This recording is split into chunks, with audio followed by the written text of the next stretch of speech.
Welcome back, everybody. My name is All Fun and Games. I stream every day on Twitch TV, and I also make fun little videos here on YouTube. Recently, somebody told me I'm very confused as to what's going on. I have an extremely high-end computer, and why is my game capped at 60 frames per second? So, shall we talk a little bit about why this is?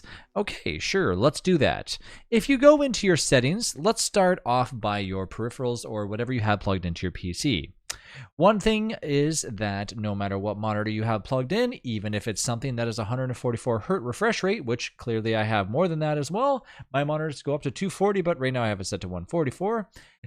Even though our refresh rate and our VSync or whatever we might have enabled is obviously allowing more than 60 frames per second, Don't Starve Together is hard capped at 60 frames.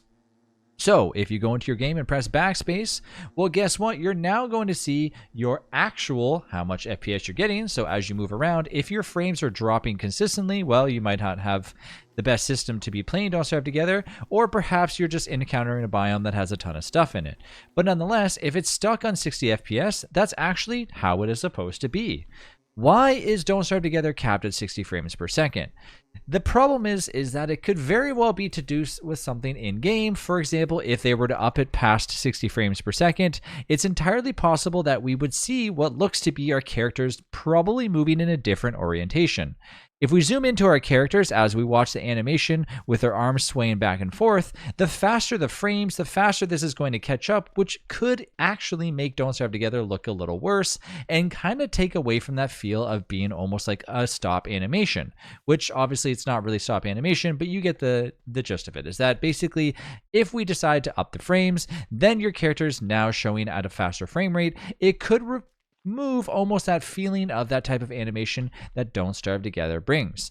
It could also be a problem, or not a problem I should say, but something architecture-wise with the game that maybe Klei is secretly working behind the scenes to up the amount of FPS, but the fact that this game has been stuck at 60 frames per second for a very long time, and I believe before it was actually at 30 FPS, well, guess what? That is probably not going to change anytime soon. So, if you're playing Don't Starve Together and you are stuck at 60 frames per second, let me tell you, it's completely normal. So yeah, go out there, enjoy your game, and if you press backspace and your FPS is dipping well below 60 FPS, I might look at your game or your PC specs and consider the fact that it might need a little bit of a change with the settings in Don't Starve Together, and I have made plenty of videos on how to improve performance in Don't Starve Together, so feel free to check those out on YouTube. Thanks again for watching. I'll see you in the next one.